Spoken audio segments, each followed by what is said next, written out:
Magandang araw mga kaagrisikap.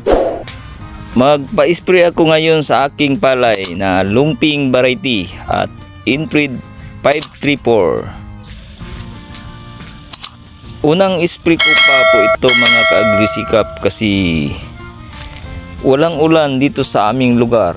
Halos isang buwan na. At ngayon lang umuulan. Kaya ngayon lang ako nakapag-spray ng insecticide. Kasi walang makunan na tubig, kahit sa kanal ay walang tubig, kaya hindi ma-sprayhan.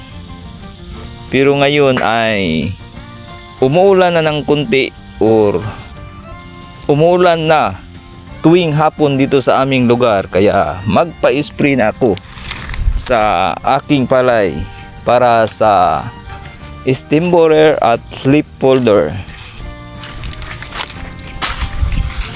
31 days na po ang aking palay ngayon. Pero ngayon lang ako nakapag-spray ng insecticide.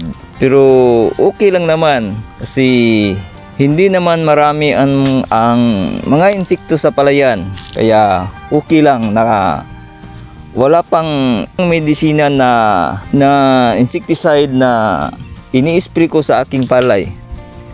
At napakalakas ng sprayer ng aking taga-spray mga kaagrisikap. Si power sprayer ang ginamit ng isa at ang isa ay chargeable sprayer lang pero malakas din.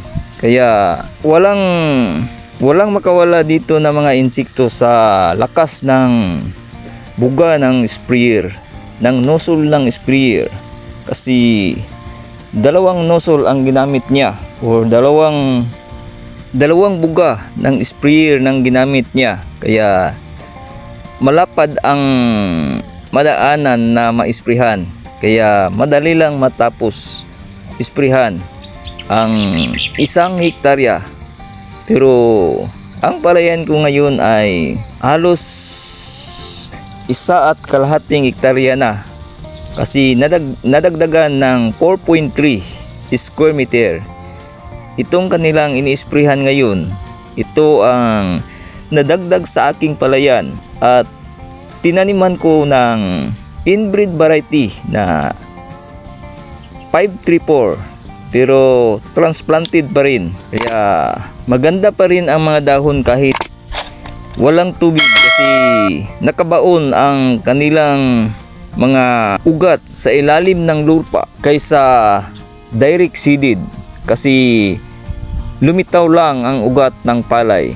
Pina-sprayhan ko ngayon ng insecticide na immense para sa stem borer at hinuluan ko ng Gromor or Gromor Zinc para sa mga nabansot na palay o yung mga dahon na parang tuyo na. Yun ang kulay ng acidic na palay. Kasi acidic ang aking palayan. Kasi lalo na sa gilid na hindi ma-drain lahat ng tubig. Kaya acidic talaga. At dapat na isprayhan ng Gromor Zinc para makabawi pa. Para makahabol pa sa hindi na acidic na palay. Magandang pag-spray ng Gromor Zinc ay 20 to 25 days after transplanting. Dapat ma-sprayhan na para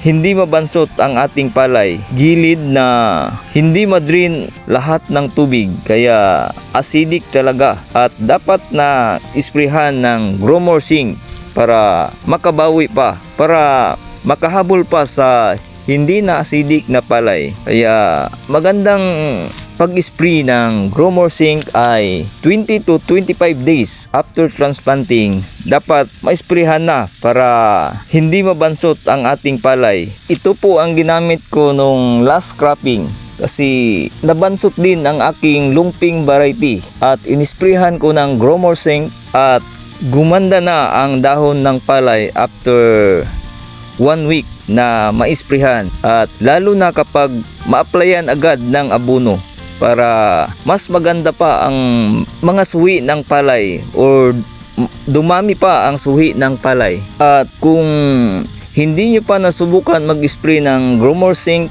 mga ka-agrisikap ay subukan nyo na sa edad ng palay na 20 to 25 days after transplanting para hindi mabansot ang ating palay. At sa mga nakasubok na nitong Gromor Zinc ay paki-comment lang po below kung ano po ba ang kaibahan kung hindi ma-sprayhan ng Gromor at ma-sprayhan ng Gromor Zinc mga ka-agrisikap, kasi last cropping lang po ako nakagamit or nakasubok nitong Gromor Zinc, pero naobserbahan ko na maganda talaga ang Gromor Zinc, kaya gamitin ko naman ngayon sa aking palay. At yun lang muna mga ka-agrisikap, hanggang sa susunod na videos.